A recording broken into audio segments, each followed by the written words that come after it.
Hey there, Internet friends. Welcome to another episode of That Nerdy Site Show, a weekly podcast where the team members from That Nerdy Site sit down, get together to talk about our lives and all of the nerdy things we love about them. I'm your host, Trevor Starkey, and joining me this week, once again, we have Cameron Abbott. How you doing, Cameron? Hey, what's going on, Hertz? What is going on? And we have Frank Bazzani back. How you doing, Frank? Living the dream. Living the dream. Sounds good. I mean, it's a bit of a nightmarish dream right now, I think, with everything going on in the world and just 2020 in general, but it is still a dream, so that's fair. If you like what you hear, you can remember to like, subscribe, rate, review the podcast, share it with your friends, all that fun stuff. And if you're feeling extra generous, you can always support us on Patreon at patreon.com/thatnerdysite. No new patrons to shout out this week, but if you support us on Patreon, we will give you a kind of a little welcome shout out here in the podcast. Let's just dive right on in. How's everybody doing? We are coming hot off the heels, the three of us plus Logan, who could not join us for the podcast, but the four of us have been we squatted up this morning / afternoon to play about an hour of Fall Guys. Got a few good rounds in. How you guys doing with Fall Guys? How you guys enjoying Fall Guys? Cameron, I will throw it to you first because you notoriously took the crown at PAX East from the rest of us and just the other people there playing at PAX. How you doing with Fall Guys? What's your Fall Guys story so far? You know, my Fall Guys story is one of, I knew I would really fall in love with this game, but I realized that the easy one more game won't hurt, and then it's 5 o'clock in the morning is a very real prospect with this game. Absolutely, it is. Speaking firsthand, yes. Yeah. I recognized that immediately after my first game, and I even tweeted it out. I said, I am going to have to put a limit on how many times a day I'm going to be playing this game. I only play 3 matches a day, unless I'm doing like a serious gaming session in which I'll start with 3 matches, play something else, come back and end with 3 matches, and then be done. Okay. But I never allow myself to play more than 3 consecutive matches because I know I will fall into that mentality. It is something that I've only ever been able to attribute to Battle Royale games like PUBG or Warzone. Yeah. Where it's just an easy trap for me to fall into. Because I like to play those games hot and spicy a lot of the time. And so a lot of times my games in those, the matches I play in those games are sometimes very short, but that counts as one. There we go. Let's do another. Fall Guys is kind of the same way. There's there's eliminations and rounds, and because of the kind of chaotic nature of the game, you can be cut short just because, as almost happened to me in one of the games we were playing, I legitimately I wasn't having to deal with the obstacles from the arena we were in. Mm-hmm. I was having to deal with the obstacles from the arena hitting people and those people becoming projectiles that were knocking me off platforms. Yeah. That is a very real thing that is happening to me. That happened to me, and it happened to me excessively to the point where I was hit on no less than 10 occasions by no less than 20 individuals. It's just a crazy game, but I have to say I love it. I love that every day there's new items in the shop to pick from, and we even made comments it's really cool to see. And I'm sure we weren't the only ones, but when we talked to the devs, and we said, yeah, it'd be really. They're like, yeah, we have a couple of cool ways you can customize your guys here, and we're like, oh, is there more? And they're like, oh yeah, we have a ton more, that people are even making right now, and that was back in February. Yeah. End of February, beginning of March, and we're like, oh, cool, because it would be really cool to just see more of those. And they're like, yeah, we think so as well. And then it's been cool to see them kind of implement other things that we mentioned back then that other people did. But overall, it just this is so dang stinking cool. Mm-hmm. It is just such a great game. And I can't wait for them to get to the point where they're like, cool, so all those levels you guys have gotten used to, they're out of here for right now. Yeah, or they're switch them up or something. Yeah. Yeah, I'm super excited to see them, even if they do what is it? Mere 200cc or whatever it is in Mario Kart, where they flip the arenas, or they flip the stadiums, the tracks. Yeah. It's racing.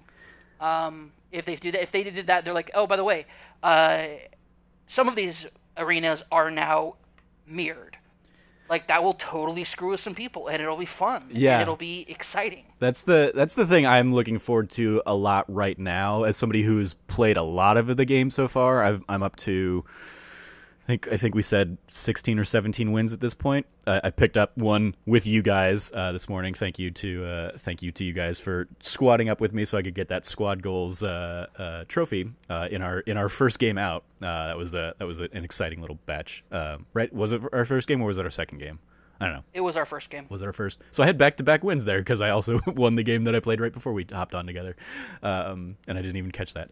One of the things I'm most excited for now is that I have, like, I know the patterns of a lot of, especially like the race ones, where it's like, okay, like I know that this wall is going to go up and down, and then this wall's the next one is going to go up and down. So based on where I am, I can basically plan my trajectory accordingly. Or I know the mallets, swing this way, so I know I can, sneak in here and I'll be okay.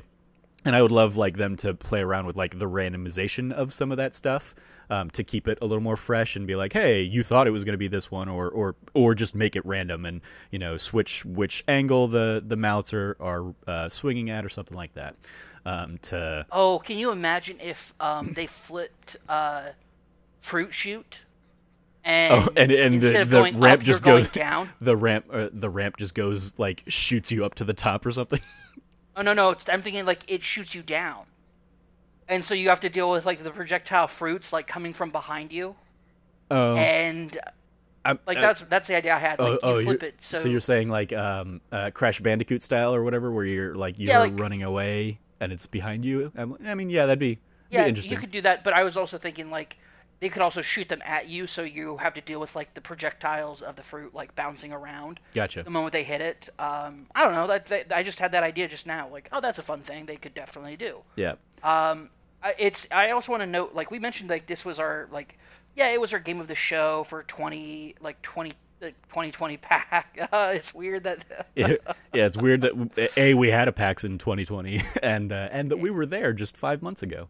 It just doesn't feel real. Yeah. Even now, that's still like it feels like a lifetime ago. Yeah. No, but what was I saying? Oh, so it should be noted, like we didn't just be like, well, it's a game we all played and we all enjoyed. It was legitimately like we talked about it as a crew, as an editorial team. Like, hey, this might end up edging every other game that we've played out. So let's call this our site game of the show. Yeah. And then that way we don't have to worry about like 2 to 4 of us picking this as our game of the show, because it is that level of good. Yeah. Because I know for sure it would have been Frank's game of the show, hand over foot, no problem. Yeah. It was definitely like we all played, because we only played like through one real like round of matches, and it was the 4 of us basically with 4 randoms, and then for the sake of PAX they had bots in there filling out the rest of the panel. And for those that don't know Fall Guys somehow, Fall Guys is basically a battle royale, but instead of like 1 versus 100, it starts out as like 1 versus 60, and you get whittled down through a series of like obstacle course rounds. There's like either races where you're trying to like be one of the first third or half of people to get through to the end of the race, and then they eliminate the bottom quarter or something like that. Or there's survival things where you'll be tasked with like, hey, you just have to outlast the other players on this map. Or there's like capture the flag, capture the tail kind of stuff, where it's like, hey, this is going to be a 2-minute match. We talked about this one especially around because this was one of the rounds we played at PAX East. But it's like, hey, half the people in this match have tails, half of them don't. You have 2 minutes. You want to end the match with a tail. If you don't, you're eliminated. And then it comes down to like a final round where you are trying to be the last one to survive. So, but yeah, it's just one of the best tweets I've seen about it is talking about how like no matter what happens in this game, no matter how good you are in this game, like chaos still plays a huge factor in the game, and so chaos kind of rules over everything, which keeps it like fresh and new and vibrant, because like you could be as good as possible, but you have no idea what the other people on the field are going to do with you, and so they could easily screw you just as much as like the game's obstacles. So Frank, we almost got you to your first win on our little like session, but you jumped the gun and went for the crown before it was ready for you, sadly. But how's your apart from that? How's your experience been with Fall Guys? You having fun with it still? Yeah, it's definitely been good. I haven't gotten to put as much time as I wanted into it so far. Like I only really got to start playing it like last night and then or maybe even like Friday night and then what we were playing today. And I've gotten to the final round like so many times and I still have like yet to win. I'm like at this point I don't even know if it's possible. Like I can't I'm just trying to rack up those victories and I just keep getting like right there and then just not being able to bring it home. And I guess the like I kind of mentioned too when we were playing, like the crown thing that you mentioned that happened was the closest I've ever been, but I was like right there and I just missed it. Yeah, and I mean, like so much of the game again, like comes down to the chaos of it. So, like I've had plenty of matches where I've made it to the final round and just like within the first 10 seconds, I'm like, well, this isn't going to be one of the wins for me because I can just see, I get hit by a ball or something on Fall Mountain and just I'm like, well, nope, there's now 4 people ahead of me and they're probably just going to extend their lead a little bit more. And I've had, that happen where I'm like, nope, I'm not going to come back from this. And then I've had them where, we were talking and it was, hey, all 4 of those people went and they did, maybe what you did or they jumped for the crown and just didn't realize they needed to grab it or whatever the case may be. And so I was still able to like have a, come from behind victory. And that's like, there's something just incredibly like exciting about not knowing which of those it's going to be. And even if it happens the other way where it's like, nope, somebody got to it ahead of me, I'm like, I can just kind of chalk it up as like, well, I didn't have a chance, so no big deal. But then if I do end up pulling away the win or something, it's like, yeah, booyah. It's rare to see you get so competitive about something, Trevor. Right? It's this like that's the thing that's kind of weirded me out most about this game. Like if I sound trepidatious at all, it's because I'm not familiar with Trevor actually caring about something even remotely competitive, because normally he just shrugs and doesn't care. Yeah. This is the most competitive I've ever seen Trevor.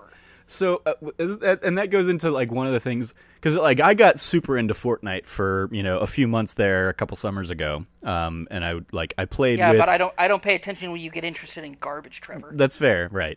And that was like I squatted up a lot, not even a lot. I played like a couple times with like our friends Lauren and Joey and Harv.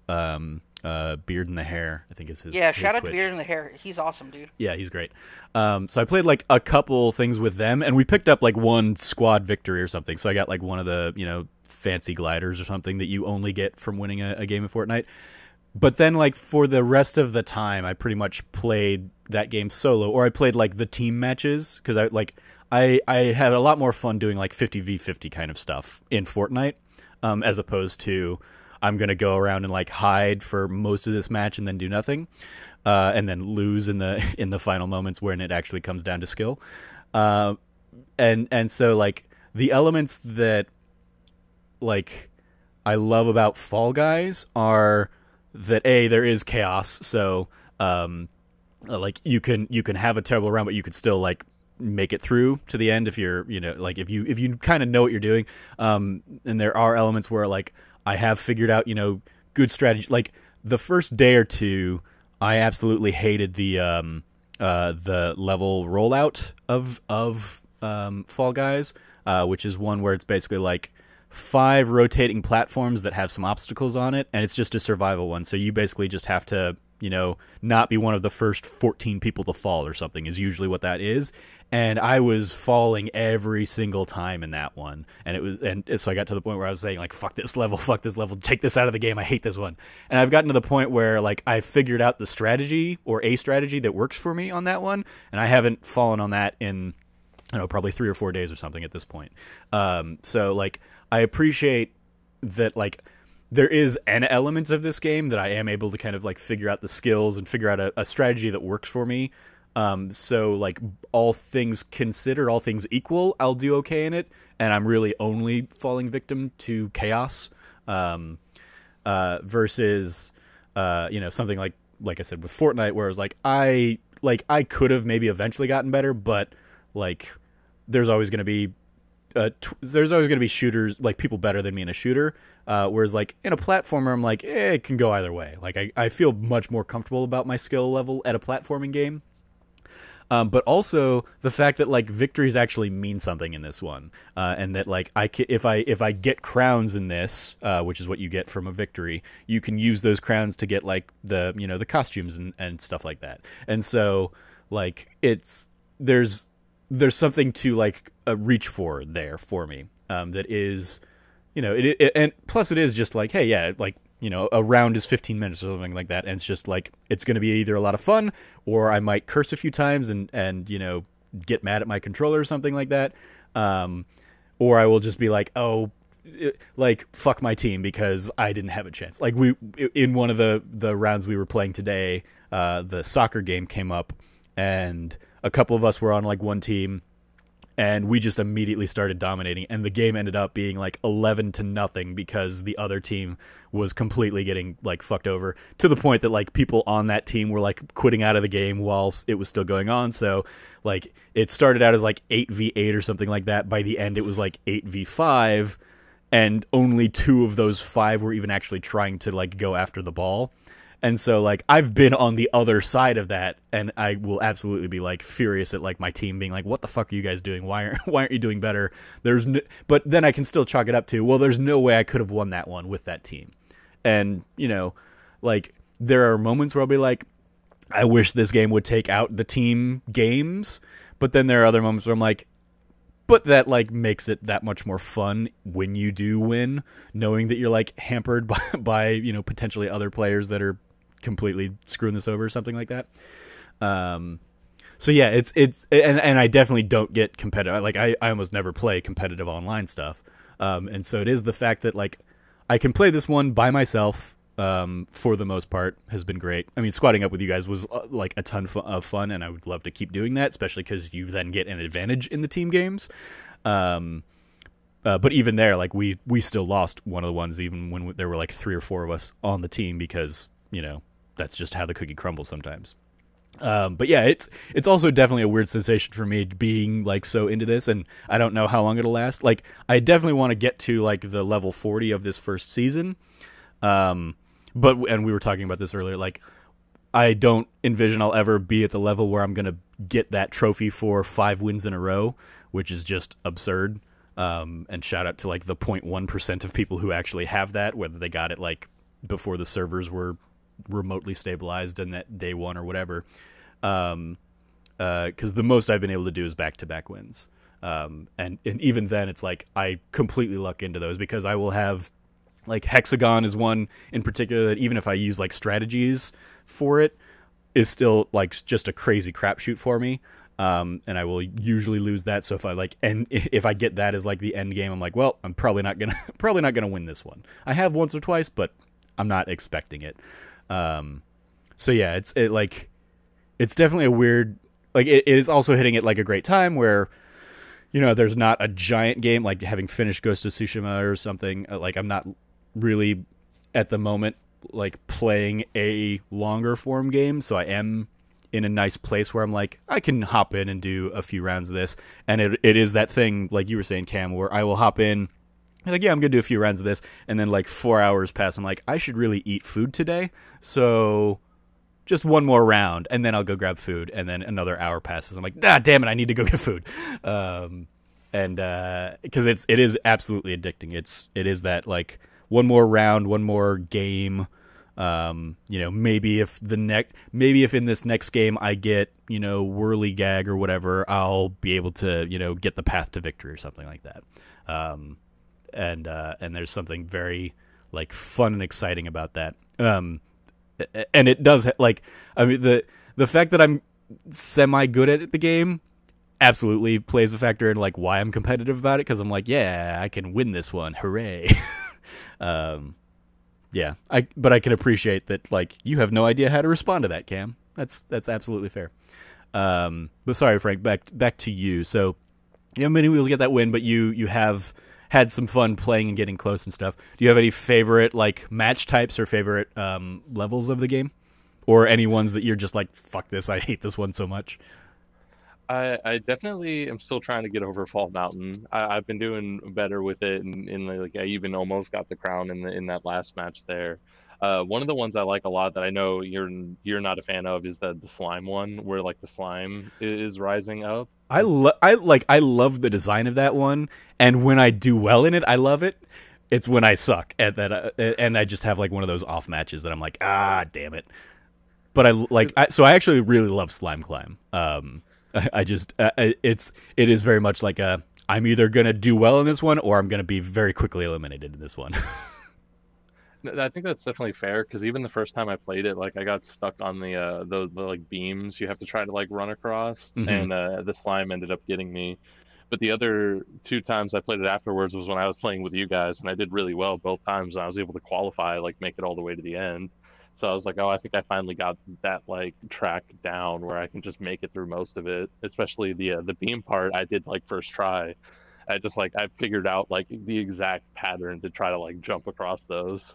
Yeah, and that's great. That's what I was saying earlier. Is like that figuring out like the strategy that works for you to get through that, especially on one like that one, because as we saw when we were all playing together, like that will take a game from like 40 people down to 7 like that, because that one does, it's not only is it's technically like classified as a race, but it's really a survival one where it's like, yeah, if you fall behind far enough, the slime gets you and you get eliminated.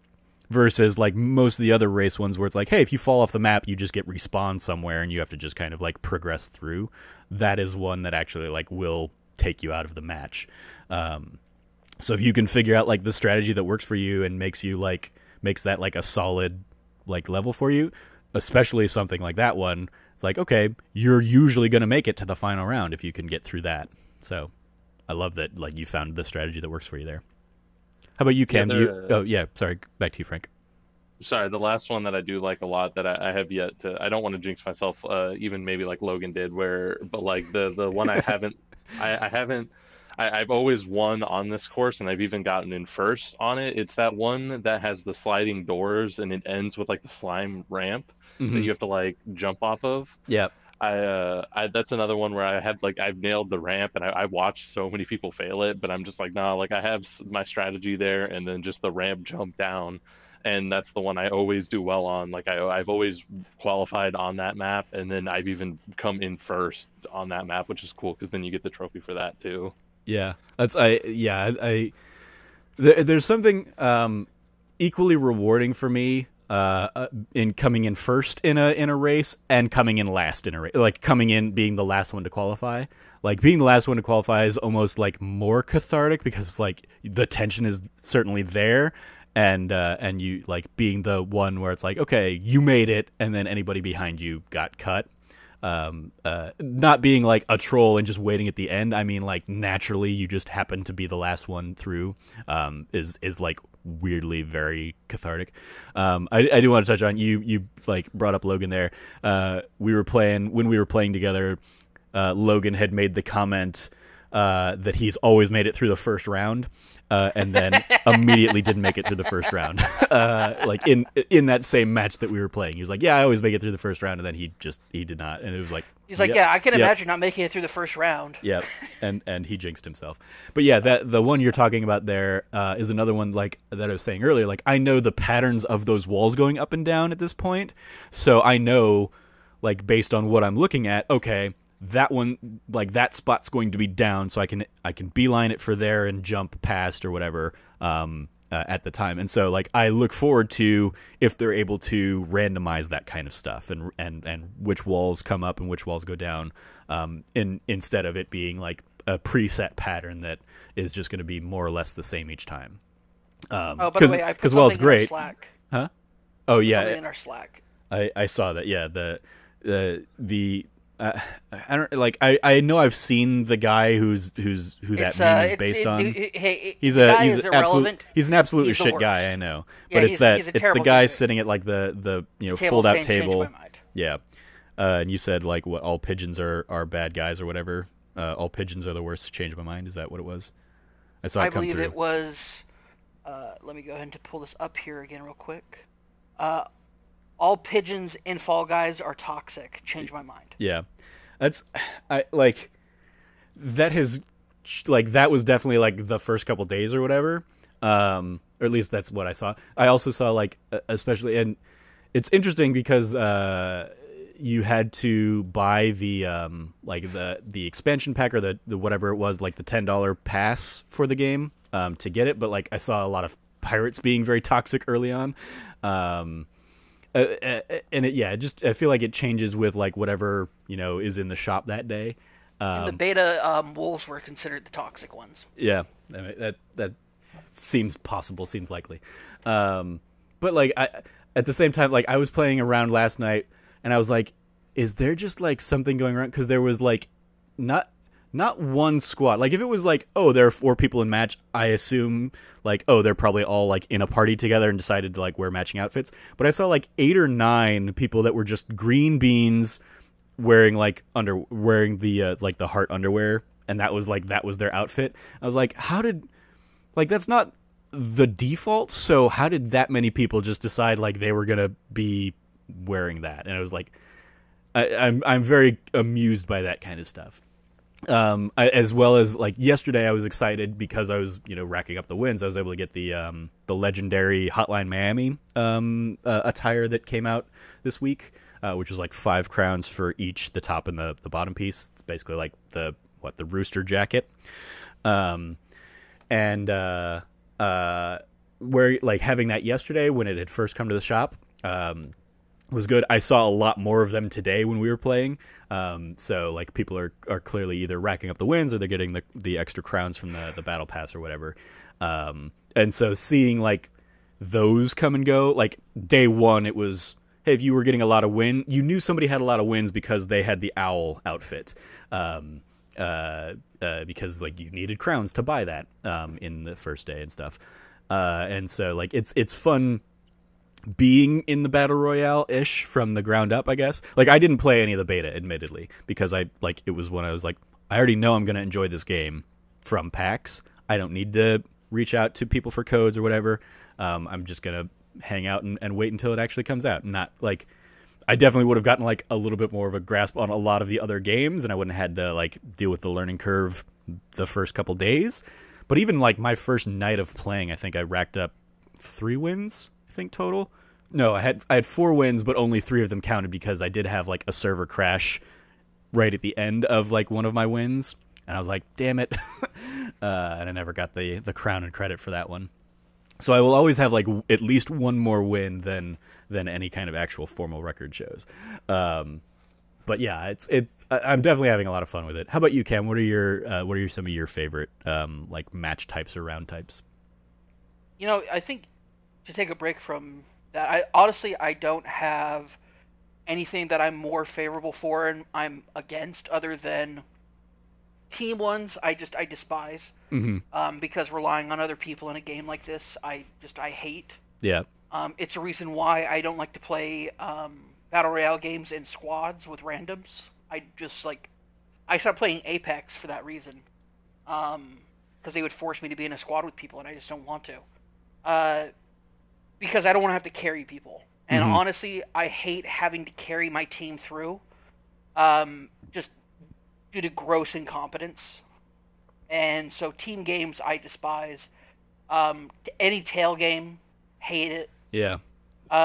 Regardless of whether, like, I just hate it. If it's about grabbing a tail from somebody and holding on to it, I hate it. The ones I do enjoy, however, are the infected ones, the Jinx ones. Oh, okay. I have not found a good way to like reliably do on that one. Get infected and then just take care of it yourself. I tried that, and I don't know if it was just like because I was on with a bad team, but like we ended up losing by like 7 or 8 people. It was like every other game of yeah, exactly. Every other game of Jinx that I've played has come down to the wire of like, it comes down to like 2 to 2 or 1 to 1 left, and it's just a matter of like finding who's that last infected person. But no, like the one time I tried to get infected and then proceeded to infect a lot of the other people, like Yeah, it was a blowout. It was like we had I want to say like the other team had like 8 people left at the end, and I was just like, what the hell? Like that clearly is not a strategy that worked for me. But it might have just been that I was with like a whole bunch of, bad players or something like that. You probably were. I mean, yeah, certainly. To even those points though, like I agree that like I'm really bad at the capturing the tail games, but like there's very I'm not few. bad at them. Oh, I'm well, not bad at 'em. la-di-da. I'm not bad at them. I just hate having to deal with any of the tail games. I don't care for just because lag grabs are a thing. Just some people are playing on some high ping, and so they will all of a sudden, even though they're on they're a good foot or two behind you, they will grab you and take your tail. Yeah. But that's just a server issue. Yeah. At the same time, I have found very few moments more cathartic than stealing a tail from somebody with 2 seconds to go. Yeah, this game is just bringing out a whole other side of you, Trevor. I know, right? I haven't devolved Trevor, into troll where I wait at the end and just taunt people. I will never be that guy. Trevor, I want you to know that thing that you just said is something I would say, and you would tell me, "Oh, so you're just an asshole." That is 100% something I would say, and you would call me an asshole. That is absolutely. Call you an asshole about it. No, that's absolutely fair. That definitely sounds like me. But at the same time, you're trying to win, and it's within the rules of the game. Because on the other side, it absolutely sucks when it happens to you. And this is straight up alpha Chad Trevor right now, and I don't know how to handle it. I'm kind of shell shocked. I was not prepared for Trevor to be you got the jacket and the the top and the bottom, and all of a sudden you've dubbed. I am Hotline Miami. Yeah, that's. Yeah, no, you are. Trevor just basically is telling us all that right now. I am alpha. I am the alpha Chad. Bow down to me. Come at me, Fallout Guys players. I'm gonna go Fallout Guys Esports Pro. There you go. That's what you got to do. I'll be shoutcasting alongside Snowbike Mike. I will lose to people like Snowbike Mike or Andy or Tucker or whatever, but I will still hop in and have fun with them. Oh yeah, no. No, I am actually I love the thing that I've really enjoyed about this game though is kind of the fun culture that's popped up around it. Mm-hmm. I think that'll be what keeps this game going, is a combination of just the people sharing their moments of absolute chaos. And I was watching a clip while you were asking Frank about something, and I was watching this clip, and this guy struggles. He's struggling. He's just barely gonna get across the finish line. He's right about to cross the finish line, and some dude just comes up to him and just knocks him off the platform. Mm-hmm. It's the one where it's the ramps ups that you're trying to get where the slime is rising. Yep. Yeah, this guy almost he's just bad luck almost getting into the slime a couple of times, and he's finally up at the top, and he's oh, he's doing it, and then just this dude just runs over and just pushes him. And knocks him off, and it's I can't help it's moments like that I'm just that's what really is going to keep this game being special, is a moment where the dude's just doing the high the emote thing at the back, just be hey ha ha, and you just think, okay, well, he's just being a dick or whatever, and then just runs over and pushes him off, and it's wow, there's a certain level of I can't believe what's that meme? I can't believe you've just done this. Yeah. Just that level of just absolute disrespect that I'm going to enjoy seeing for a very long time. Yeah, we talked about that same level. We talked. Snowbike Mike had a great clip out the other day where somebody was doing that kind of stuff. They were waiting at the end of Slime Climb to fuck with people like that, and they grabbed Mike. And Mike grabbed back, and they kind of wrestled a little bit, and the guy that initiated it jumped away from Mike and got hit by one of the pendulums and got knocked off, and Mike just lost his mind, oh shit, did you see that? And his whole chat blew up and stuff. And yeah, absolutely, some of those clips are some of the best. One of my favorites that I've seen recently was somebody, I don't remember which one it was, but it was one where right at the end, there are like balls being like thrown down that are like knocking you down a ramp. It might be like the Dizzy Heights one or something, the spinny one. Oh, yeah. And somebody basically like they reached the end and they like turned back and did like a pose, and then they got bombarded by like 4 balls in a row, and to the point that they didn't make it, like they got eliminated. Yes.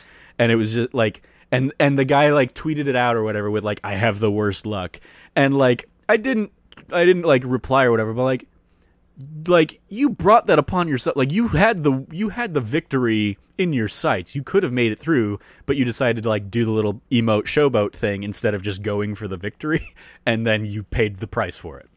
But yeah, I've loved seeing like the gifts and the moments that have come out of this. I love like even the Fallout guys like official account is having fun with it and getting into it.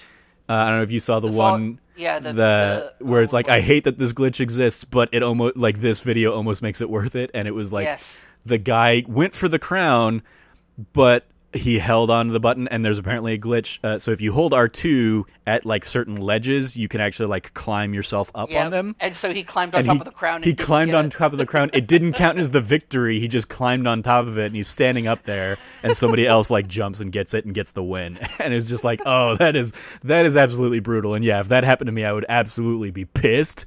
But then if I saw like it turned into a meme from the official Fall Guys count, I'd be like, all right, well, I guess that makes it worth it. Because it is even in all of this, like it is, even if I lose or even if I win, it's like that was great and that was fun regardless of those things.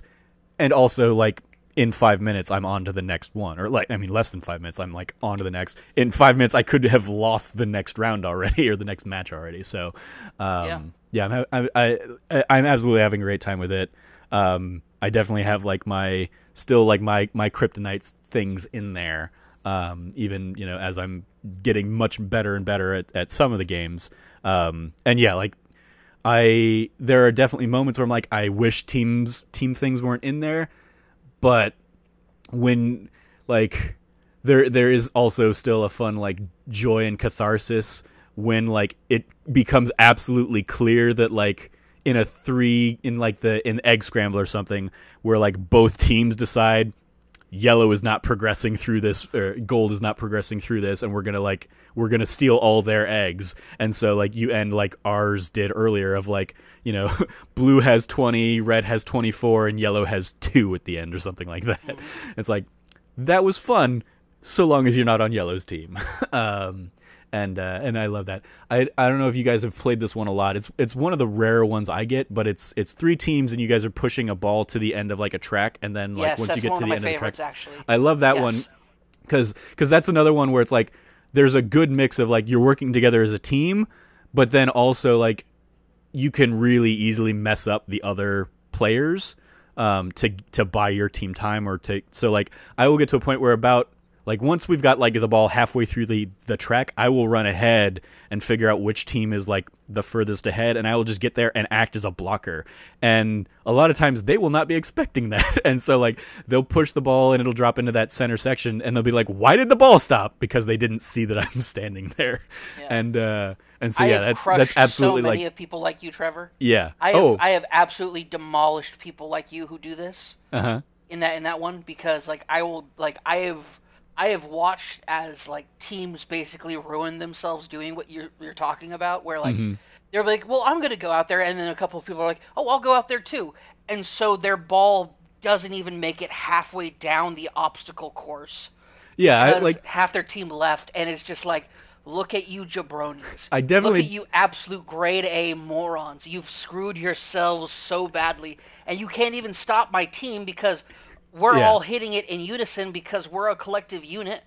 I definitely make sure that like my team is competent enough to, like, I always get them. I get it to the point where like you've got the pillars there, about, you know, the midway point of that track or whatever, and I will go and basically like stand. Because it almost always ends up that like the ball is being pushed on like one of the sides, and so I will stand to act as like a bumper to guide the ball in between that first pillar or whatever. And so once they get past that point, I'm like, okay, they've got this. I'm gonna go ahead and move ahead. One of my favorite moments in this entire game, you thank you for bringing this obstacle course up because it's been such a long time since I've played it that I forgot about it. But there was a moment where half my team realized that if we like do the jump and then dive all together at the same time, we just launch that ball, especially if we have one person who's in front of it so it acts as a ramp to just like clear that ball down. Mm-hmm. And in unison the entire time, my like 2 or 3 other people and I were just doing this in perfect unison, just like launching this ball down the entire pathway. And it was, I'm like this is truly what Fall Guys is meant to be.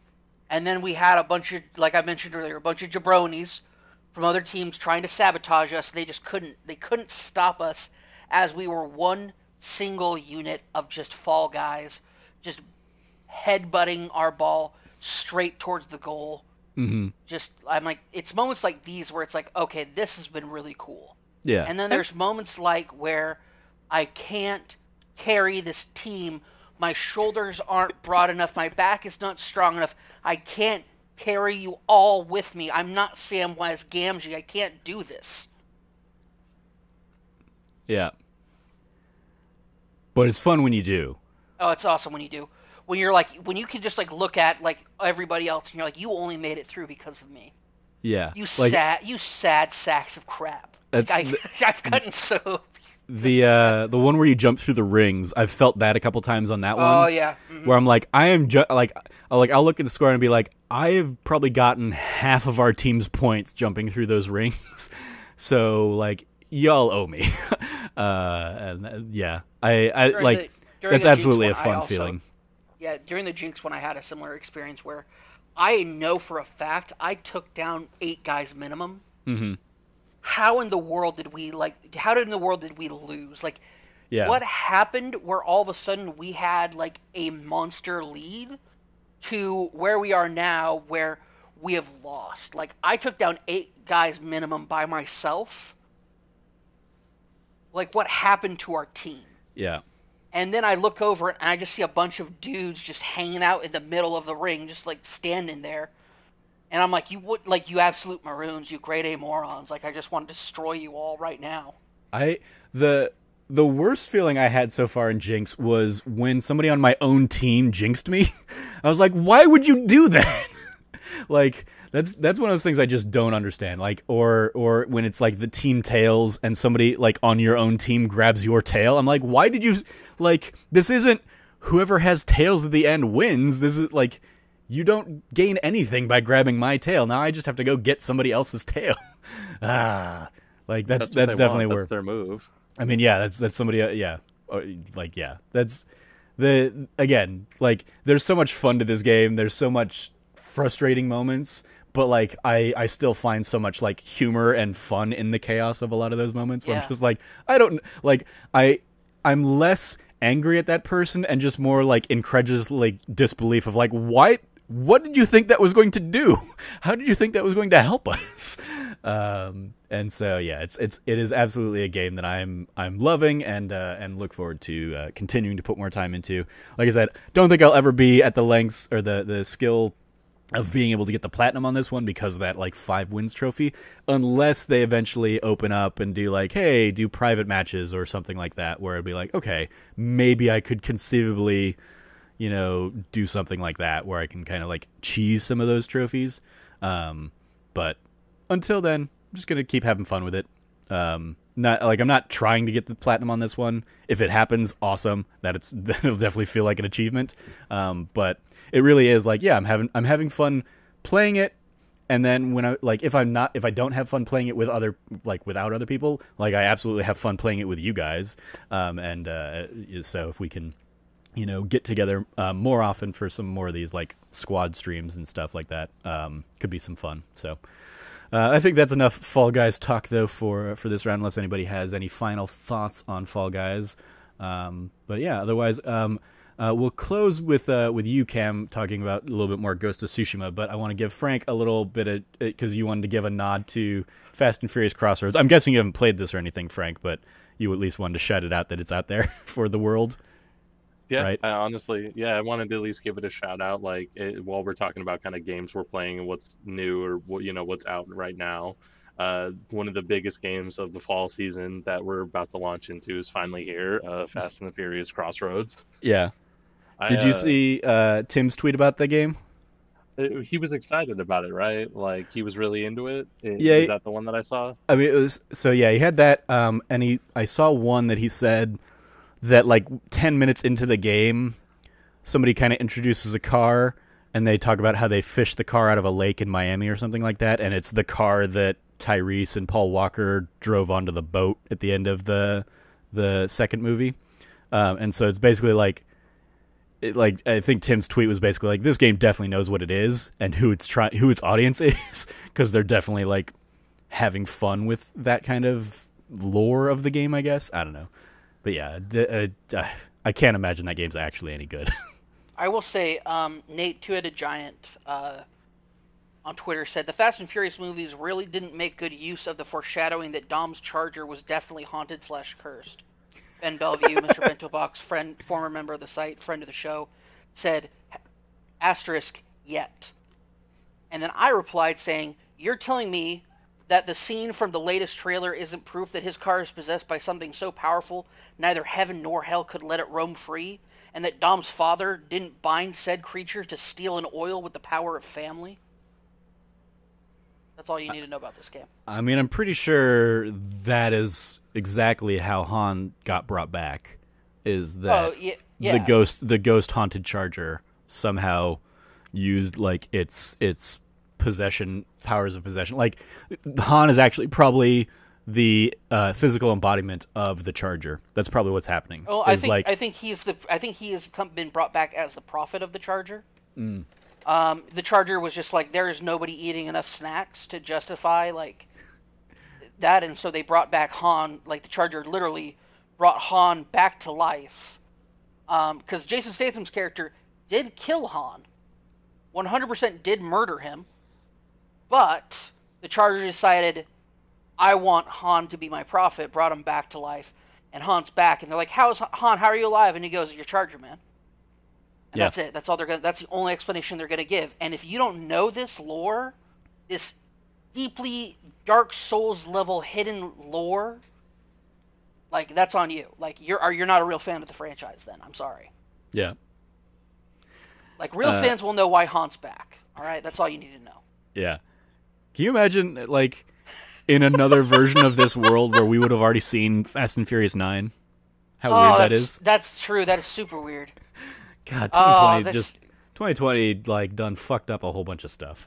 It's 2020 is basically like the world's like, we make jokes about it like nature is healing or nature is returning, but like things really are like getting a big old reset button. Yeah. Like hopefully we'll have a huge reset button at the end of this year, but we'll see. Yeah, we'll see. Are you gonna play? Do you have any interest in actually playing the game, Frank? Or are you just gonna enjoy the memifying of it? I do kind of want to play it.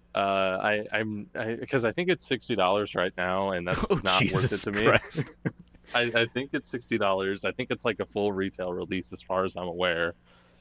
But like, I give them credit for making, I guess, the best Fast and the Furious game so far, because all the other ones are even rougher. And kind of to your point, where like they kind of are talking about how they know their audience. Like I did see multiple things ahead of time, like from the dev team, that like they seemed like they were very interested or like into Fast and the Furious, and they were very excited to be like, oh, we're here with the cars, like taking reference photos and stuff, and like they were just always like really involved and like excited in trying to talk to like the community for people who were behind like and into Fast and the Furious. So I feel like there was like good energy, and like they at least were trying to do what they could. But like watching the actual game, I'm still just like, oh god, like it's definitely like Spy Hunter on PS2. Yeah, it is absolutely a $60 game with a $30 season pass. That Wait, is what? Yeah, it has a $30 season pass. Yep, Bandai Namco going nuts on this one apparently. What in the world? What? What's even on the season pass? Get the season pass and rev up the Fast and Furious action with 3 add-on packs loaded with new cars, customization items, and more. Plus, get an exclusive bonus pack and ride hard in Owen Shaw's flip car and inimitable Toyota Supra. So, yep, they are going nuts with that kind of stuff. I mean, here's the thing, if there's a single fan base out there that is just willing to spend boatloads of money to have like garbage shoveled down their gullets, it's the Fast and Furious fan base. I mean, like, it's interesting because the only time I've ever played something like Fast and Furious related was when they did a free Forza like side thing a few years back. I thought it was Need for Speed that did that. I think it was Forza. I think it was Forza. Okay. Yeah, I think it was like you could download and get like special. Yeah, no, it was definitely like, because I had never played Forza at that time, but then eventually when I went and did some time with Forza Horizon 4, I was like, yeah, no, that definitely, like, the visuals and stuff lined up.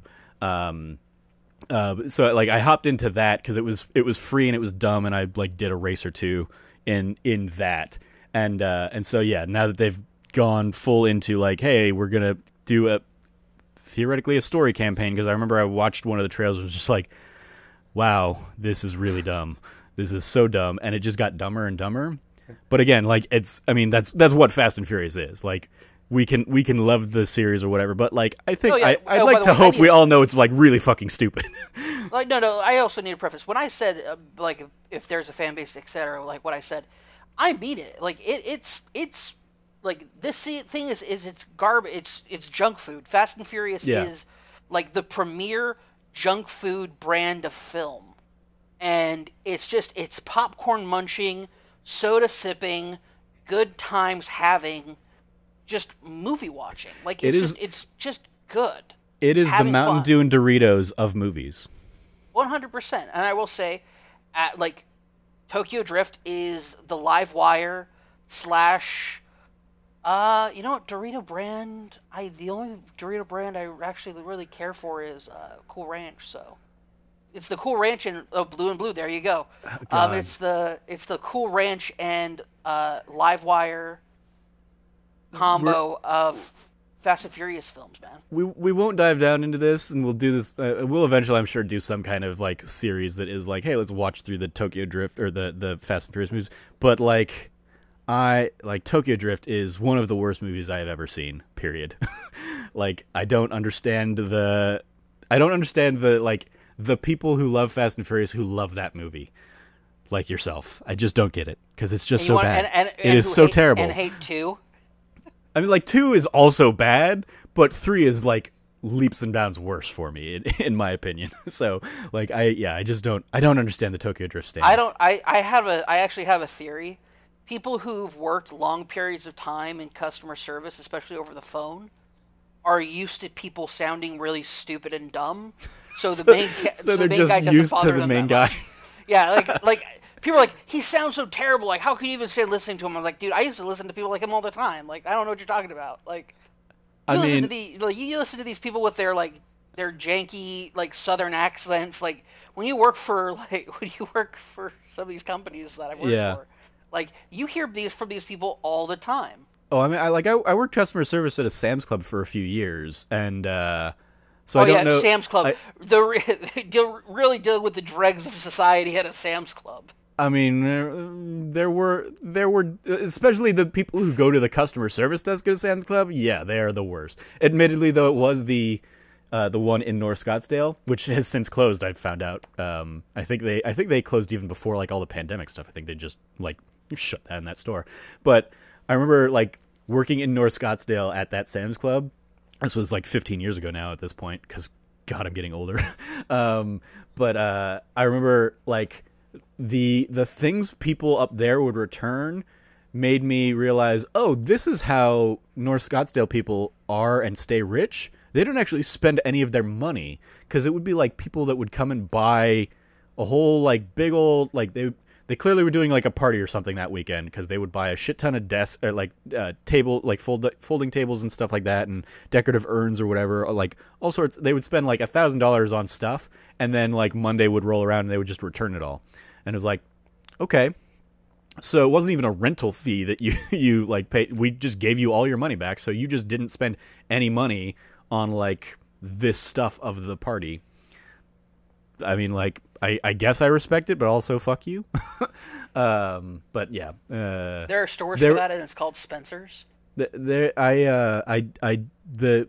one of the examples that I still use, like when I have an interview of like, tell us about a time, you know, where you went above and beyond for a customer.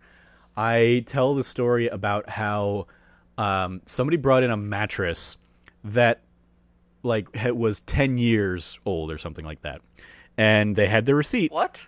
Yeah, because like Sam's Club, I don't know if they still do this, but at the time, definitely, it was like a lifetime warranty on like Serta mattresses or whatever.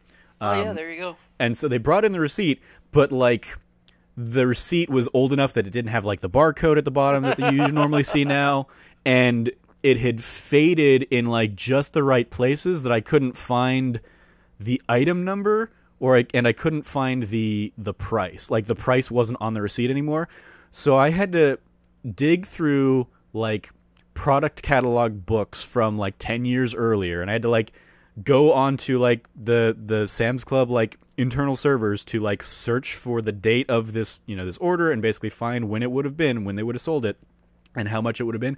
The thing took like 3 days of like constantly checking in and finding and tracking down the information, but eventually I was able to get that person her money back because she brought in the receipt and everything. We had to keep the mattress there, like this like rank old nasty mattress kind of thing, like over by our returns desk for a few days there.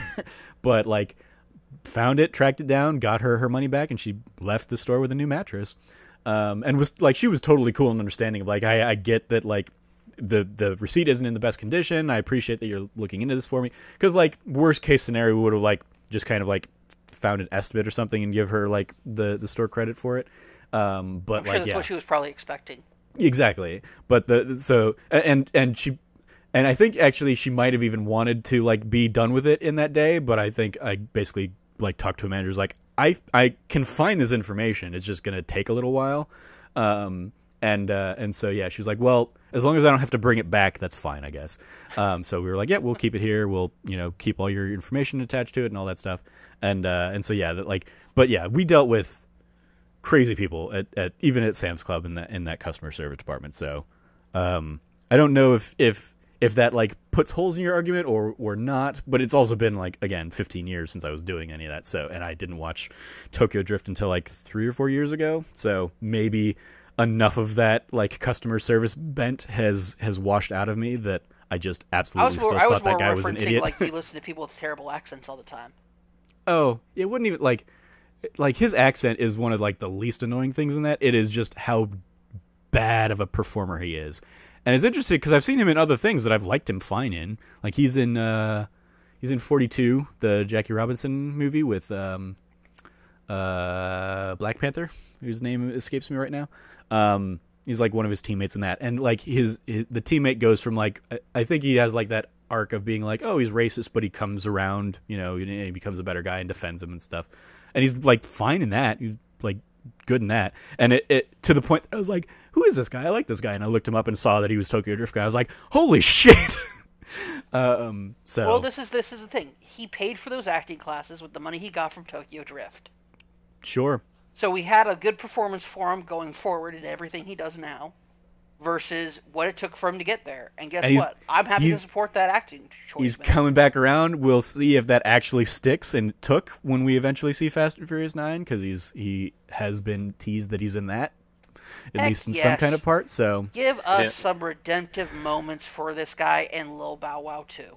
I don't think exactly. I don't think we'll ever see Lil Bow Wow back in the Fast and Furious verse. How dare you, sir? He's supposed to be in 9. I saw the set photo. Like is he? Okay. Yeah.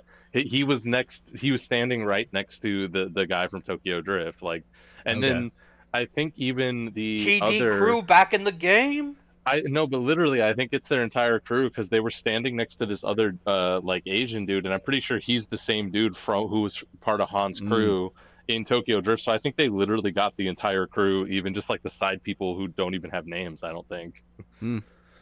Yeah, I Heck mean, well, if they're bringing back yes. Han, yeah, sure, I guess bring back everybody else. Why not? Let's do Maybe they rebuilt Han, and that's how Han is back. They stole the possessed power from Dom's charger, and No, they were were able called to upon. rebuild Dom's Han. Charger, Dom's charger called upon them, gave them the instructions for the ritual, and then they each gave a part of their soul, sacrificed it to what the essence of death or whatever is out there, and they were able to bring back Han because of that. Now Han's also kind of upset though because Giselle didn't come back, and that means that he's going to have to die again at some point. But he can't die until the charger lets him die. Nah, So he has to it's fulfill only his task to. like- He has to fulfill his task to the charger, so the charger will let him go back to heaven and be with Giselle and have the do what they're doing up there. the end tease of 9 is going to be Gal Gadot there, and she's coming back. and, No, and really. Giselle's after back too. after that, it's one thing for Han to come back because he kind of Han's character death was kind of not well connected to the series until later on, in later iterations. No, but but Giselle's they death- doubled Giselle's doubled death down on is Han's death. They doubled down on Han dying and are still bringing him back. So Giselle falling out of the plane that we've already seen Owen Shaw survive, that true. same Actually, fall you're out of the right. plane. You're right. Absolutely, Wonder Woman can come back from that. They're That's all fair. fucking superheroes. None of this makes sense. None of this matters. So You're yeah, right, I you're definitely right. think they're Okay. Good the whole point. family is going to be back, and Fast 10 is going to be Fast 10 for family or something like that. or I mean, it will just be fasten your seatbelts. But with 10. There we go. Yep. And then Well, not everybody will be back because one person definitely can't ever be back. I mean, I heard they were yes, trying. very true. I mean, yeah, we'll see what happens with Paul Walker. I wouldn't put it past them to try and do something. Do you think they'll try to do what they did last time, or do you think they'll go full animatronic this time? I mean, I could see them using a sound-alike or something, and he phones in or something. I don't know. I have a feeling he's too much of the character of Brian is too much of a factor of the series to, have everybody come back and not bring him back in some way. But maybe at the same time, maybe Dom, what if he dies maybe from cancer or something off screen. Mm.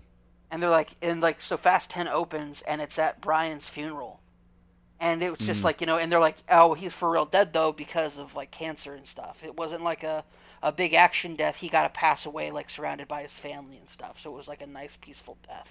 Yeah, maybe. And that way they can kind of close up Brian's story, bring back the sister, and there you go.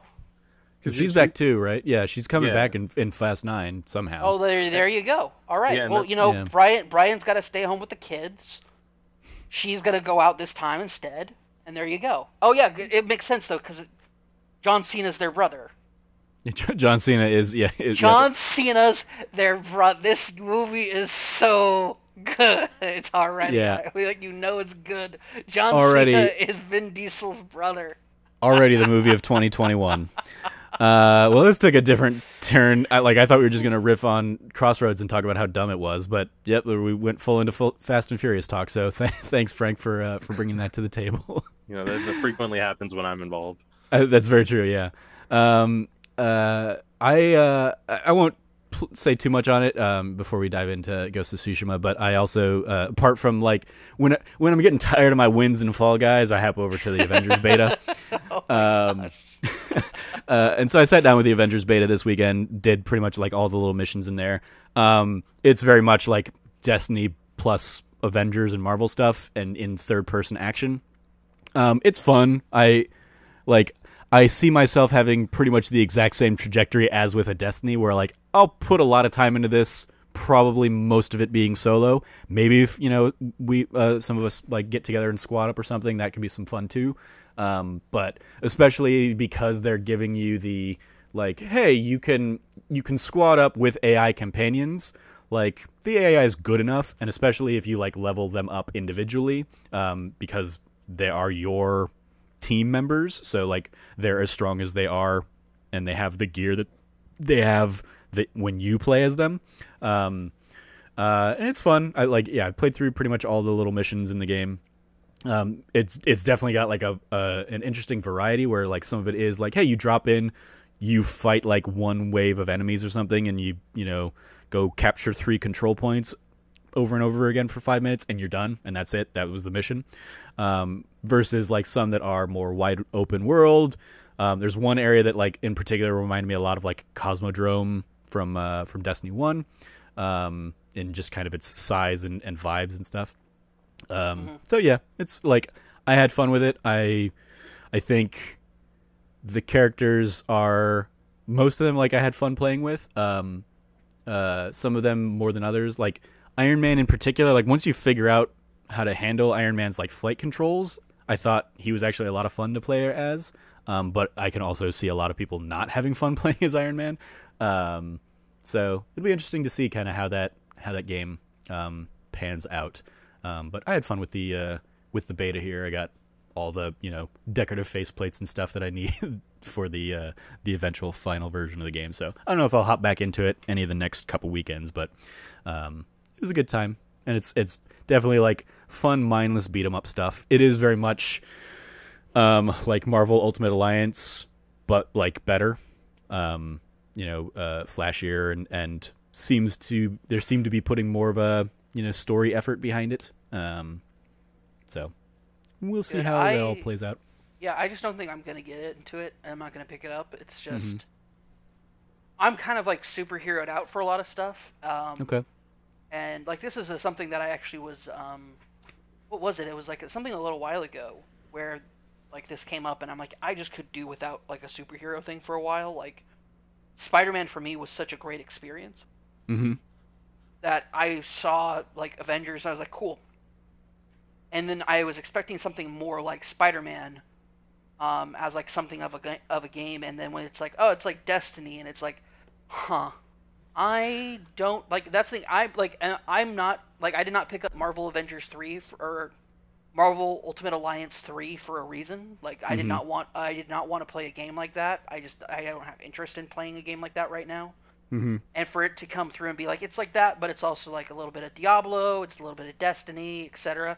Like that's great, and I really hope people enjoy it. I hope it's a good game, and I hope it does very well, because I think the team that like the people who are making it are very passionate about what they're doing. They're working very hard, and then on top of that, a lot of the talent that's involved with the like character aspects of stuff are very like they're veteran actors, and so I have no doubt that they'll be able to perform extremely well. But I would also am hoping that it will continue to propel some of the characters that it's already had included, Miss Marvel, for example, being included into it. Like the more we can get these superheroes that are like really well known in the comics, like Miss Marvel's been had her own popular comic series for a friggin' long time, and she's been like widely well received. Like it was an interesting thing when her character debuted, and to see kind of like people loving just like how much of a like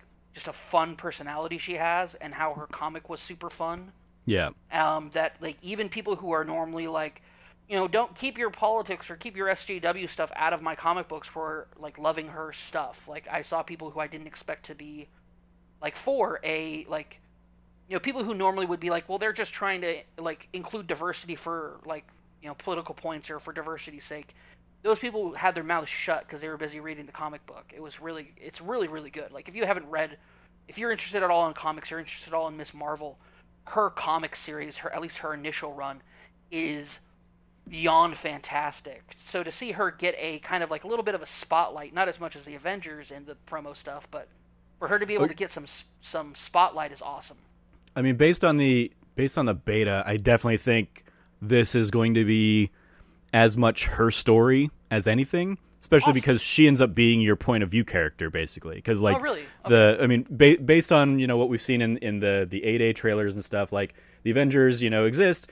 Something happens, they get disbanded, and Kamala, who was there at A-Day, it seems to be she gets like A-Day turns everybody into Inhumans, or it turns it launches like the Inhuman outbreak kind of thing, and so her powers seem to be Inhumans inspired in this, and she's very much trying to like she's the one bringing the team back together and getting them to come along for the ride kind of thing, and so like she's in the beta, like you are with her and Bruce basically for like a story mission before you go and like bring back the helicarrier online, which is going to be basically your like the Avengers version of the tower. And it's like your central hub kind of location.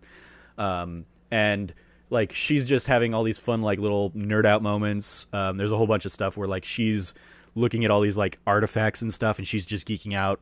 Just like diehard fans of Marvel will geek out on it. So and she's also really fun to play as. Great performance, all that stuff. So yeah, like from the beta, she's absolutely the standout in terms of like the full package.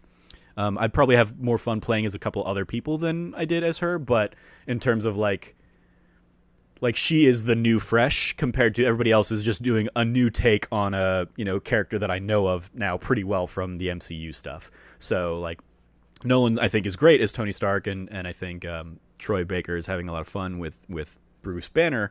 But like they're still doing characters that I'm very familiar with versus Kamala, where Kamala is like new, and I knew like of her persona and her personality from like news stories and stuff.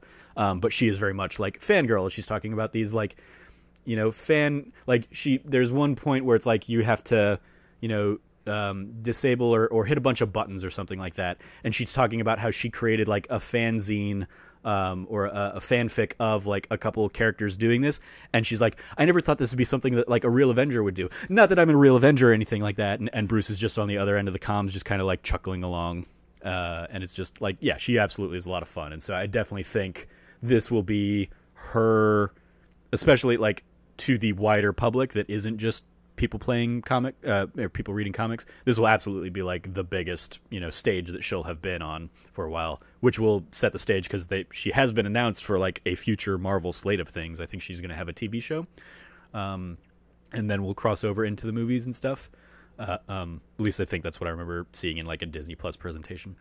But yeah, I think the fact that Crystal Dynamics is getting to kind of play around with her and introduce her to a larger audience is definitely going to be a lot of fun. And yeah, I hope the game succeeds. Like I said, I had fun with it, but I can also easily see like with Destiny games, like I'll play this and then I will drop off, and I might come back for like some of the expansion stuff, but eventually I just am not a games as a service as a like long-term kind of player thing. So but yeah, we'll see how Marvel Avengers sits. It is very much a game that is like being a jack of all trades, master of none kind of thing. Like everything in it is fun. It's not as fun as Spider-Man.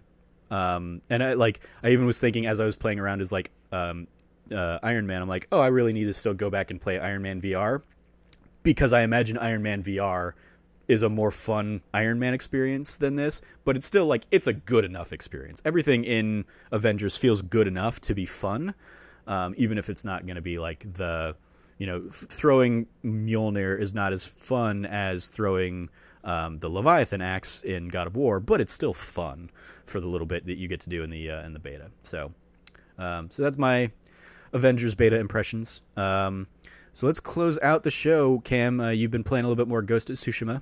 Yep. So kind of you're maybe it sounds like probably about halfway through Act 3, based on where we were talking kind of in a spoiler. No, I'm at the end of Act 2. Is that the end of Act 2? Yeah. Oh, yeah, okay. I guess, yeah. Okay. I have not yet you've not crossed over into the third area? No, I've not crossed into the third area yet. I've basically cleared out the first and second area already. But gotcha. However, I have gotten to the point where I am no longer doing the Fox Shrines because I don't need to. Yeah. Those definitely get to a point where it's just like there's just a lot of them, and it's the same thing. It's just always like running. Listen, I mean, like it is absolutely a game-esque game. Yeah, I'm unlocking them, and I will do them later as part of a cleanup thing. But yeah, it is not something that is my priority right now. Yeah, once you get like the charm from it, pretty much it just moves into, hey, we're just gonna keep adding power-ups to that charm. So do it if you want, or don't, whatever. Yeah. So, I got like the power-up stealth charm. Yeah. And so I've just been like getting that powered up. So. Exactly. So yeah, do, and that's the thing that you get from those at this point is like, hey, if you just keep doing them, it just gets a little stronger and stronger each time.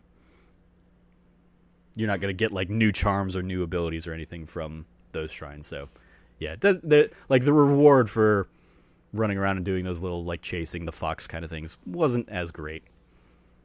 I don't know. You get to pet a fox's head at the end. I mean, of that's each one, true.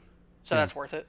Yeah, I just like fair. there are things that I need to do in that game that are I need to be careful about my time that I'm spending in it because it's like I just don't have as much time right now as I used to. Mm-hmm. But like it's playing the game. It's good. It's very very good.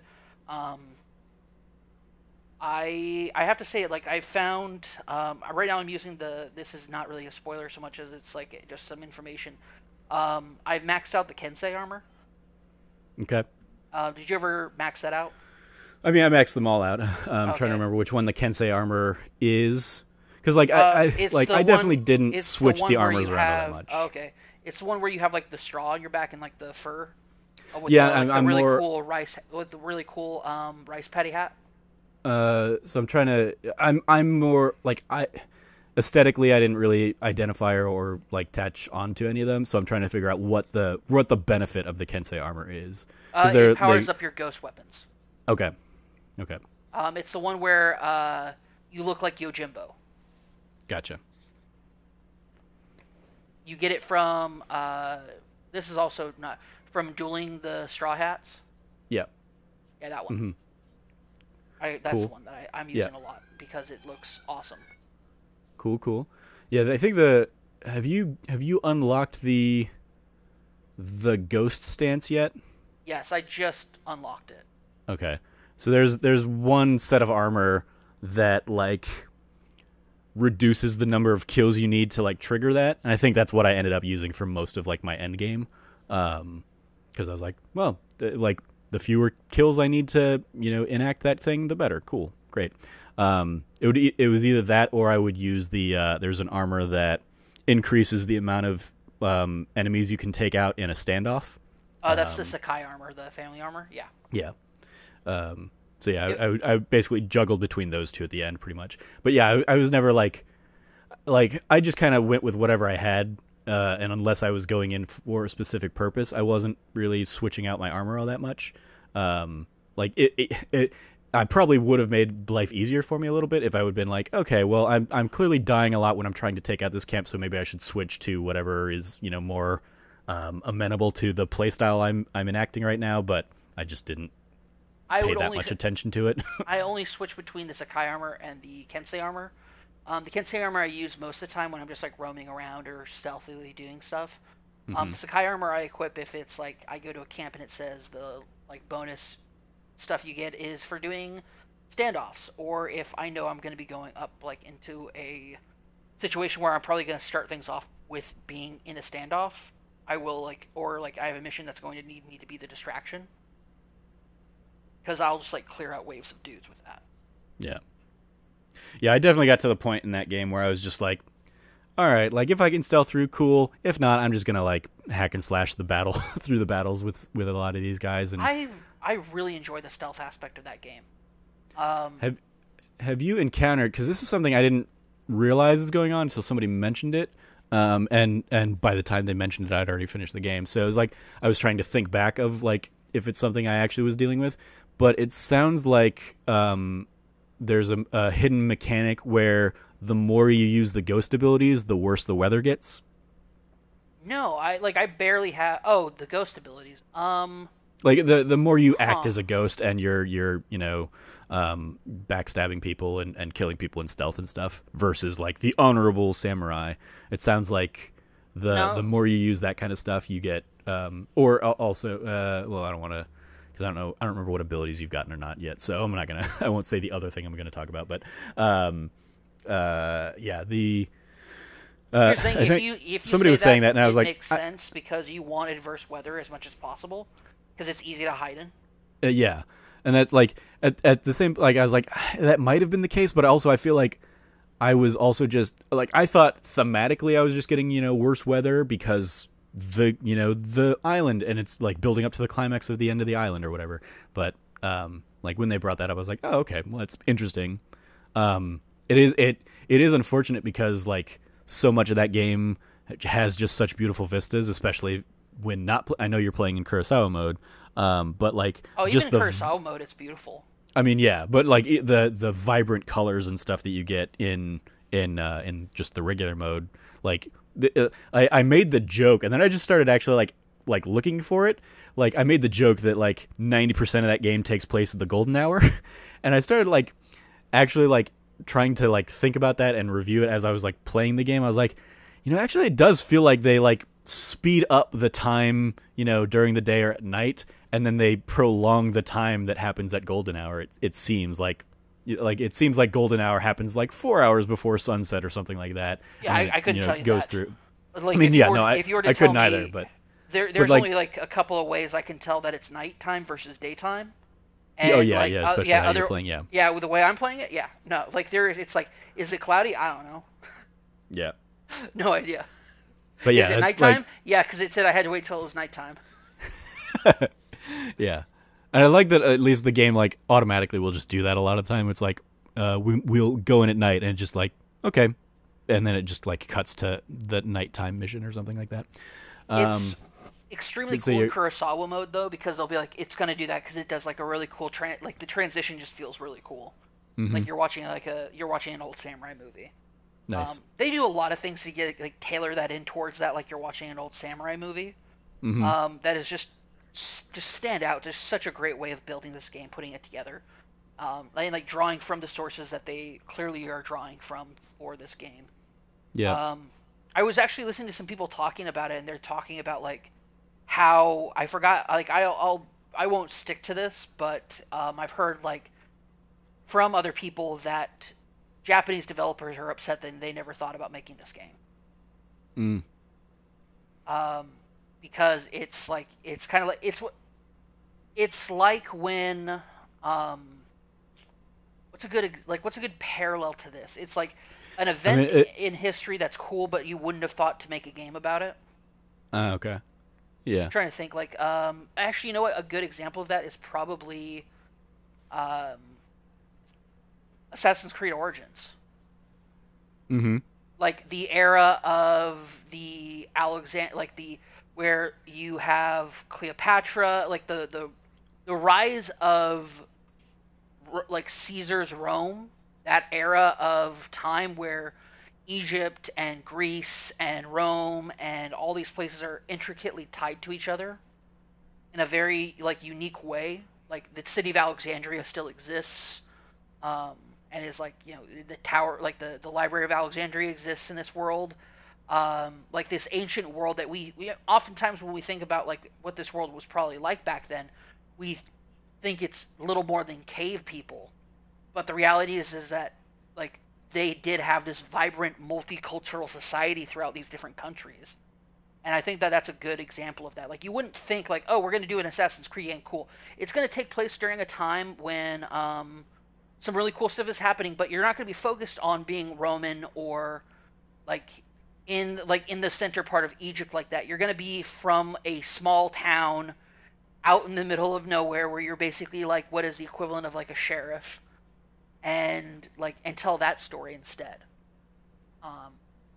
It's a different look and different aspect of it, I suppose. But Ghost of Tsushima is just such a cool thing because the tumultuous history of like the South Pacific, especially in regards to other countries and their relationship with Japan, it's complicated. The Sino-Japanese wars, there's so much that goes into this entire region that is just filled with a lot of stuff, and to see a little bit of the Mongols, like the Mongolian Empire is one of the most successful and like greatest empires the world's ever seen. Genghis Khan established in a single lifetime more than what most conquerors could ever dream of. And to see kind of like this, like the Mongol invasion of Japan, specifically Tsushima, where the ride you do at the beginning of that game, that 100% happened in real life. And it was just as much of a futile effort as it was shown in the game. Like, just so good. Like, it's so good. to see something so cool, a piece of history, a part of history that people might not have thought of doing anything with. And it's cool to see a game take that on, as well as taking on a lot of stuff that they draw inspiration from in regards to samurai films, all sorts of really cool stuff going on there. So, sorry, I got way off track there. But anyway, it's good. It's really good right now. I'm enjoying it. I can't wait to beat it. Yeah. I'm glad to hear you're loving it so much, and it's definitely like now that I'm like a couple weeks removed from it, and just like talking to people, I can't wait for our like end of the year game of the year stuff this year.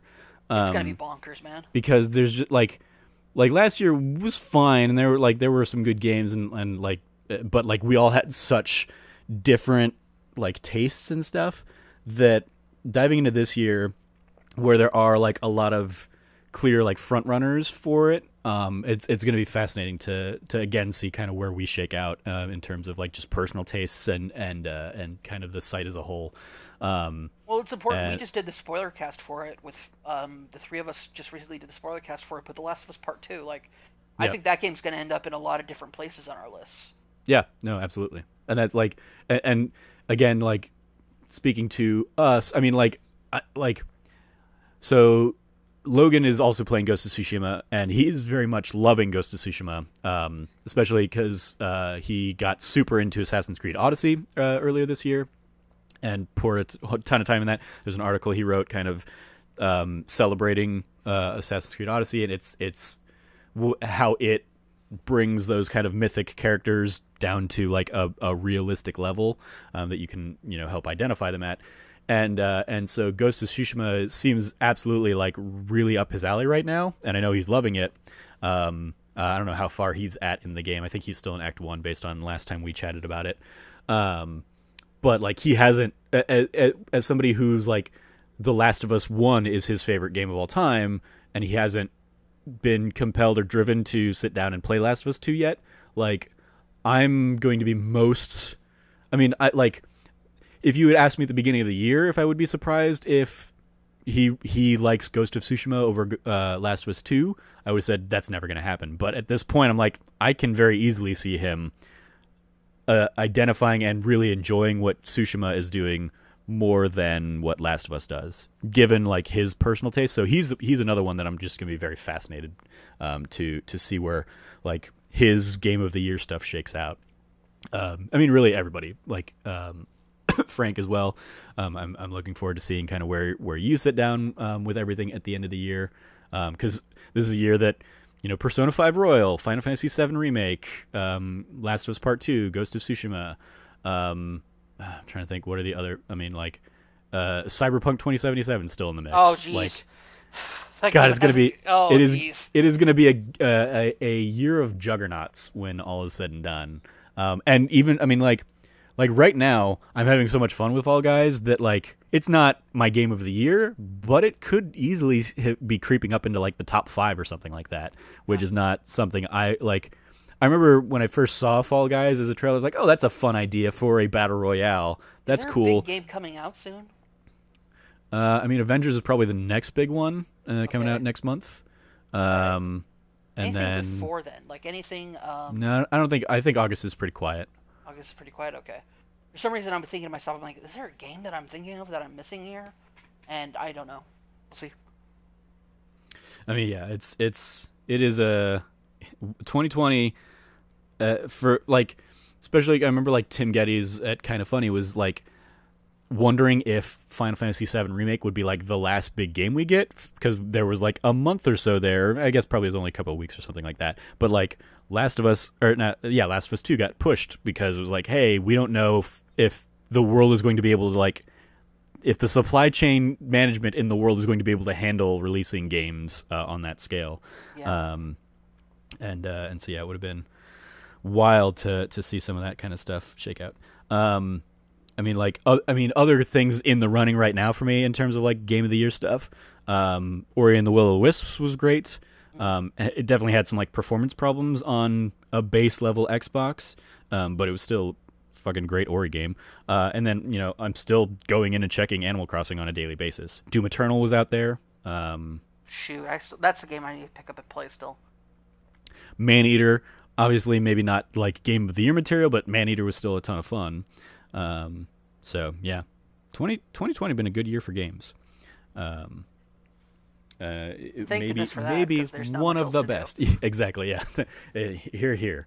And yeah, so it'll be very interesting. I mean, not only among our team, but just to see how like the whole industry kind of shakes out on what games really stand out. Like, because at this point, we're also this week the news broke that Animal Crossing New Horizons is now the second best selling Switch title behind Mario Kart 8 Deluxe.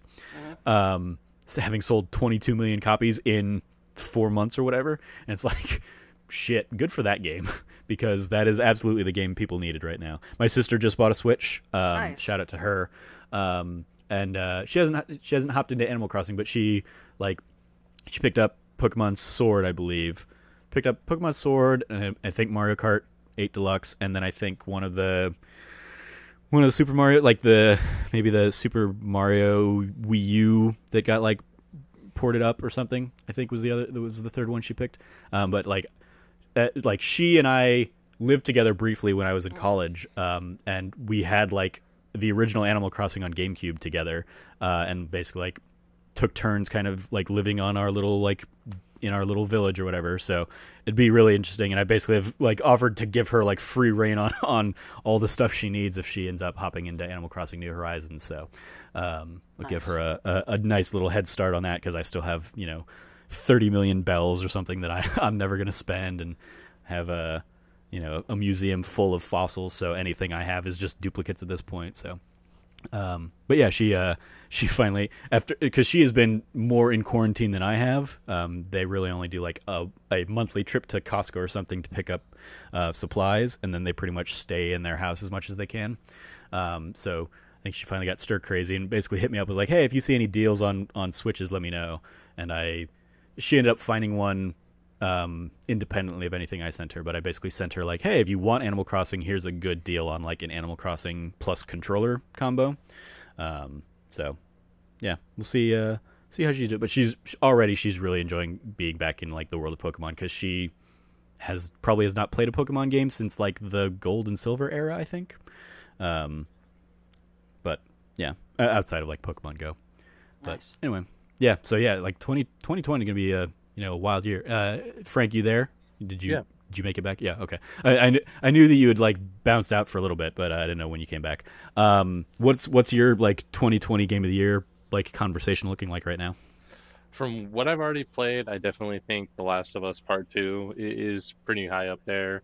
And I think Persona 5 Royal will probably still make the list, but it'd probably be a 10 if anything. Mm-hmm. Because you obviously were a huge fan of the original Persona 5, right? So, you still prefer Golden, right? Persona 4 Golden? Yeah, I think overall I still prefer Persona 4 Golden as a whole. But 5 was still really great. I had the Platinum in the original, and then now I have the Platinum in Royal, too. Yeah. And I think Royal is, infinitely a better version of 5 and, a great version, and I'm happy we got it. It's just, I still don't think it hits the highs that, 4 does. Yeah.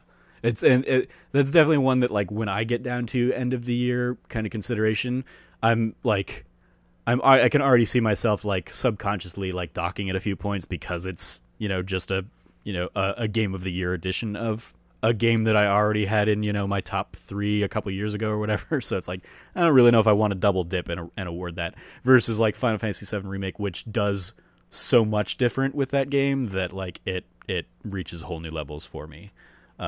But yeah, right now, for me, I think 7 Remake is probably my game of the year so far. Still okay. I think so far. I loved Last of Us 2, but it did so much that it had so many little things that just stacked up against it. I just didn't. I felt pacing wise, it gave me way less to do. Even though I put way more time into Final Fantasy VII Remake, I was putting time into doing things that I was enjoying doing more in 7 Remake compared to Last of Us 2. And that's the big thing that I think is setting those two apart. And Ghost is, up there in the running for me, but I think it just it doesn't hit as many of Ghost does a lot of things great. I don't think it does anything outside of the cinematic flair of the game exceptionally well. So it's up there in 8-9 territory for me. But yeah, so I think right now, 7 Remake is my top spot. But yeah, Cyberpunk can, completely throw things for a loop, and I mean, presumably I'll also, Halo Infinite. Who knows what that's going to end up being? I don't envision Halo Infinite will be in there in the running for me, just because I don't have that deep connection to that series. But I would love to see Xbox surprise me and pull something out like that. I think even Crosscode, I need to go back and finish, because Crosscode could easily be a Game of the Year contender for me based on what I've played so far. Frank, back to you. Sorry. No, yeah, I think in terms of what we have left, I think Cyberpunk is ultimately probably going to be my Game of the Year. I know we always have to get there and see how it is, and I'm even worried that even if it's I don't have doubts that it's going to be an amazing game. I just worry that it might not grab me the way I want it to. Especially because that's kind of even how I feel about The Witcher 3. I think it's a great game, but it just never grabs me. I can't get more than a couple hours into it, and I worry about that for Cyberpunk. But I think because of the setting it's in and the style of gameplay and just a lot of the differences, I think it's really going to capture me. And I'm hoping that's something I'm going to be able to put probably the most time into out of a game this year. And then of course I'm also still excited about Tony Hawk. Tony Hawk, yeah. I know it's probably not going to be top spot, but I mean, I think it'll probably end up somewhere on that list as long as they can kind of pull off what it seems like they're trying to do. And I'm excited because I think it's a week from now is the the beta, which is the warehouse level. So I'm going to be able to dive in and just see how things feel, see how things are going, because I think we still have a month left before that comes out. I mean, that just some of that just reminded me other things that are also still coming out this year, Watch Dogs Legion, and then 2 weeks later, or a month later, Assassin's Creed Valhalla is going to come out, and both of those I don't see making it into the Game of the Year conversation, but maybe they do something really cool with those. But yeah, those are probably the other big games, and then I mean, but yeah, Valhalla comes out 2 days before Cyberpunk, so that's going to be a It's going to be a bit of a bloodbath, I think. Honestly, because I think that's going to be a detriment to Assassin's Creed mostly, because I'm a diehard Assassin's Creed fan, and Odyssey was I think one of the best iterations they've ever had. So I'm incredibly excited about Valhalla, and I've been looking forward to it.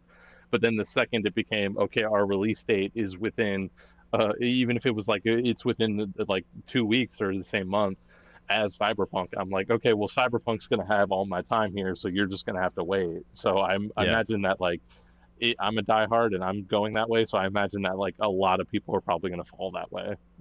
Yeah.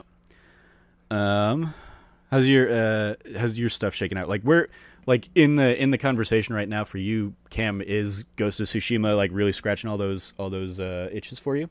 Unbelievably so, yeah. Yeah. I mean, it absolutely feels like a game up your alley. So yeah, especially after my mixed feelings about The Last of Us Part 2, to bounce from that to this game is pretty phenomenal. My largest complaint about the game is that one, the lip syncs aren't tied to Japanese audio, so they sometimes can get really weird or wonky with the with jaw movement and stuff. And the second one is I know I don't know a lot of Japanese, but I know enough to know that what they're what the subtitles are saying isn't what they actually said. Yeah. And it's okay, it's okay. I was talking to I think I was talking with Logan about that criticism that you had about it.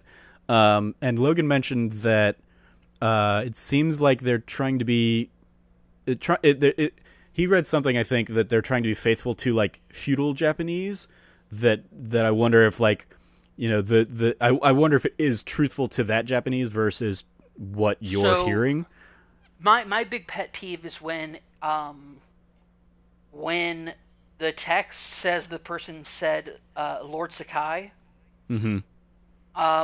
when that's not any, like, they never reference the person. Like, you can reference a person. This is very common in direct translations from Japanese to English, is especially since they're using high-end feudal era honorifics, they would not be, like, some people would probably avert trying to address them directly with their name, and would instead use something a bit more like a bit more formal and without using their name.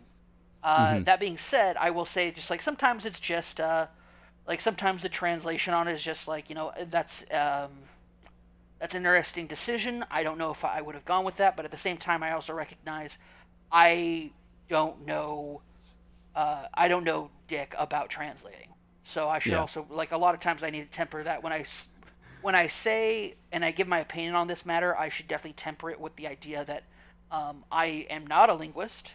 I'm not somebody who's an expert on either the the English language or the Japanese language. So sometimes I just need to, like, take a step back and recognize that, and just so that would be, those being my criticisms, tells you just, like, how, like, the breadth and difference of like, my feelings about this game so far versus, like, the hour-plus long diatribe I had about Last of Us Part 2, so. Yeah. Very fair. I think with that, I think we can probably wrap up this week's episode. Been fun chatting with you guys. Thank you for, indulging my Fall Guys love for, like, the first half of the episode. And I hope we can all sit down and play it together again. And yeah, like, Frank, if you do sit down and play Fast and Furious Crossroads, I absolutely would love to hear your impressions on it, as probably the most Fast and Furious diehard of the That Nerdy crew. It'd be very fun. But yeah, maybe not $60 plus $30 season pass worth. That definitely strikes me as hey, that game will go on sale in a month or two, and be much more manageable. Cool. So that's going to do it for this week's episode. Thank you guys for joining me, sitting down and talking about all this fun stuff. Let's go around the table with any metaphorical table with any plugs. I always screw that up. I have it written in the thing, and for whatever reason I try and, like, ad lib, and just I always screw that up. Go around the metaphorical table with any plugs that we have. Cam, you can follow Cam at RevCabot. Anything you want to give a shout out to, Cam? Yeah, shout out to the Overwatch League.